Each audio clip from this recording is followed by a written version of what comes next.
पहली बार राजनीति में एंट्री तो राजद ही इनको लाया ना। अगर राजद इनको एमएलसी का नहीं दिया होता, एमएलसी नहीं बना होता, या एमएलसी बनने के पहले भी पहचान तो इनकी यही बनी। पहचान बनने के बाद वो अपोजिशन का जब लीडर का पोस्ट छिन गया राबड़ी जी के कारण, राबड़ी जी का हट गया क्योंकि संख्या कम हो गई, ये 4-5 जो है एमएलसी यहाँ से निकल गया। तो राजद तो बनाया ना इनको भाई। कि लालदास राय जी एमएलसी थे यहाँ, उनको पार्टी ने टिकट काट के इनको उम्मीदवार बनाया। 6 आदमी मनोज उपाध्याय जी, क्या कारण हुआ मनोज उपाध्याय को टिकट नहीं मिला?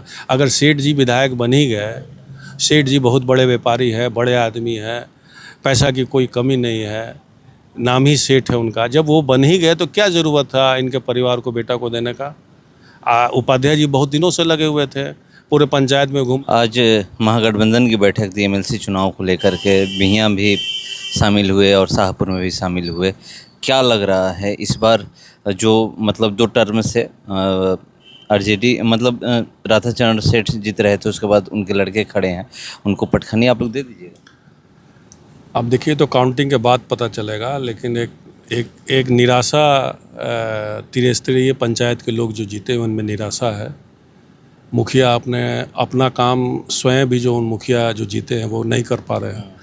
इस सरकार में उन पर दबाव है, वो लाइट नहीं लगा सकते हैं, विधायक लगा सकते हैं, सांसद लगा सकते हैं, लेकिन ये लाइट नहीं लगा सकते हैं। ये जब लाइट लगा रहे थे तो इनको जेल में मुकदमा तय किया गया था। अब पंचायत के बताइए, मुखिया के पैसे से सरकार डायरेक्ट उनके पैसा काट के डायरेक्ट लगा रही है ताकि मुखिया का नाम नहीं हो। मुखिया अपने चेक पे साइन नहीं कर सकते हैं। मुखिया एक लग रहा है कि अधिकारी के अंडर में काम करने वाले लोग हो गए। तो इस पंचायत से लोगों को काफ़ी निराशा है। वार्ड के पास कुछ नहीं है, तो निश्चित तौर पे सदन में जो सेठ जी जो थे पहले 10 साल से रहे हैं, इस तरह की बातें सदन में नहीं उठाए हैं, और नहीं उठाने के कारण लोग काफ़ी इनसे खुश नहीं हैं। यहाँ तक वेतनमान के लिए लोग, पेंशन के लिए लोग धरना प्रदर्शन आरा में दिए थे सावी मुखिया के लोग, उनकी बात भी वहाँ तक नहीं पहुँचाया। तो ऐसे लगता है इस हिसाब से कि इस बार जो है चुनाव जो है हम लोग निश्चित तौर पे जीतने जा रहे हैं। मुद्दे की भी बात हो रही है कि 2 टर्म्स हो रहे हैं, कुछ बात नहीं कर रहे हैं, और ये जहाँ भी जा रहे हैं कह रहे हैं कि हम ये करेंगे, ये करेंगे। देखिए, एक तो इनके पिताजी जब विधान पार्षद थे, निश्चित तौर पे लालू जी ने वार्ड को पावर दिया था वोट देने का। आज जो मत कर रहे हैं वार्ड, सबसे ज़्यादा संख्या उनकी लालू जी का दिया हुआ है, पहले उनको मतदान का अधिकार नहीं। ये बात है, या ये जो भी मुखिया कार्य कर रहे हैं, विकास का काम कर रहे हैं, ये भी लालू जी के समय का दिया हुआ है। या पंचायत में आरक्षण कर्पूरी जी दिए थे, उसको लालू जी के सरकार में भी बढ़ाया गया और राबड़ी जी के भी सरकार में बढ़ाया गया। तो निश्चित तौर पे पंचायतों को मजबूत लालू जी के सरकार में हुआ था। इसके बाद इस सरकार में उस पंचायत को कमज़ोर किया गया है। तो एक बड़ा मुद्दा है, लोग को समझना चाहिए इस बात को, और निश्चित तौर पे हम लोग की ये मुद्दा बन के निकलेगा और चुनाव निकालेंगे। चुनाव की जब बात होती है, एमएलसी की जब बात होती है, तो चुनाव के समय तो बहुत ज़्यादा चर्चा होती है। उसके बाद एमएलसी का क्या काम है, बहुत कम ही देखने को मिलता है। ये जनरली हर जगह अब हो रहा है। 20 साल के मुख्यमंत्री जी के शासन काल में हमको नहीं लगता है कोई विधायक एक सिपाही का भी ट्रांसफ़र करा सकता, जो हमको लगता है। एक विधायक, इंस्पेक्टर, डीएसपी तो छोड़िए, और लालू जी के सरकार में जब हम लोग थे, डीएसपी तक का ट्रांसफ़र, एसपी तक का ट्रांसफ़र भी लोग कराए हैं, लेकिन इस सरकार में संभव नहीं है। तो लोकतांत्रिक व्यवस्था, एक सेंट्रल जो पावर जो होता है, जो पावर का एक तरफा जो है मुख्यमंत्री की तरफ चला गया, तो ये कमज़ोर हो रहा है। लोकतंत्र को ये बहुत बड़ा कमज़ोर करने का ही तरीका है कि आप पंचायत को भी कमज़ोर कीजिए। लोग जो चुने हुए हैं, ठीक है, हल्ला होता है, लोग विश्वास करते हैं, वार्ड को लोग जिताते हैं, वार्ड के पास कुछ नहीं है। अब लोग पूछते हैं कि तुमको वोट दिया, तुम्हारे पास कुछ नहीं है, तो चुनाव काहे का लड़ला। वही हाल विधायक का हो गया। विधायक ठीक है, अपना लिमिट तक सीमित रह गए हैं कि अपना क्या कहते हैं, अपना निधि को इस्तेमाल करेंगे, लेकिन हम बहुत सारी पैरवी होती है, बहुत सारे रिश्तेदार में पैरवी होते हैं। लोग चाहते हैं इधर उधर ट्रांसफ़र कर, नहीं करा पाते हैं, लेकिन अधिकारी के लोग रिश्तेदार हों वो हो जाता है। तो निश्चित तौर पे कमज़ोर जो आप बात कर रहे हैं, हल्ला जरूर होता है विधानसभा में।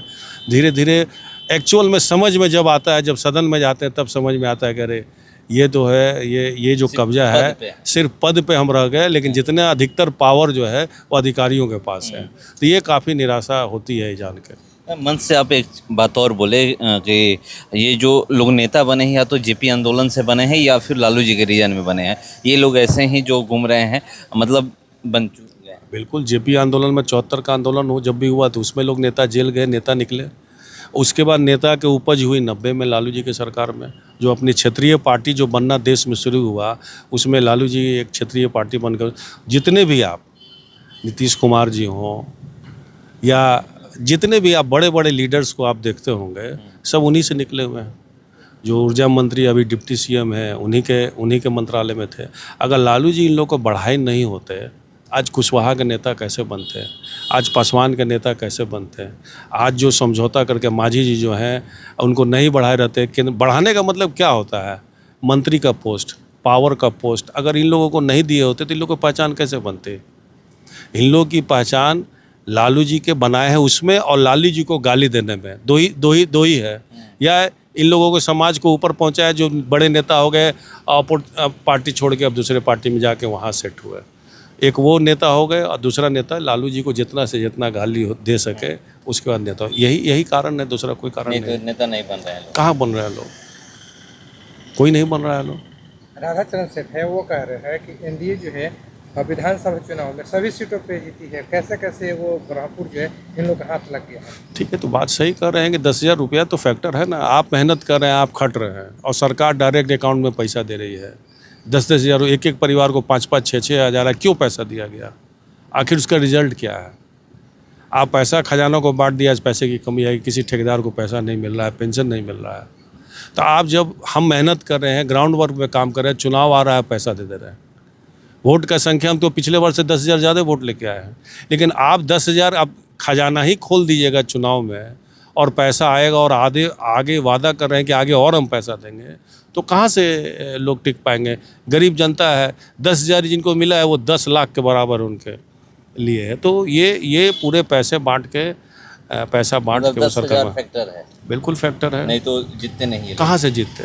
एमएलसी का जो उपचुनाव हो रहा है इसमें कह रहे हैं कि सभी लोग दावे करते हैं, लेकिन हम लोग तो जीत के बैठे हुए हैं। उपचुनाव भी तो इन्हीं के गलतियों के कारण हो रहा है। आखिर खजाना पे जो भी बर्डन पड़ रहा है, जो भी लोग परेशान हो रहे, किन के कारण हो गया?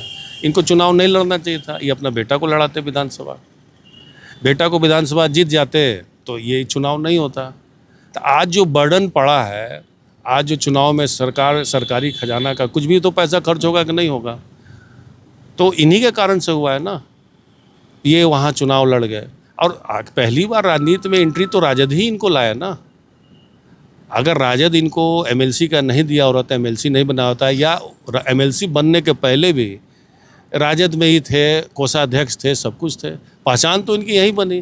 पहचान बनने के बाद वो अपोजिशन का जब लीडर का पोस्ट छिन गया राबड़ी जी के कारण, राबड़ी जी का हट गया क्योंकि संख्या कम हो गई, ये 4-5 जो है एमएलसी यहाँ से निकल गया।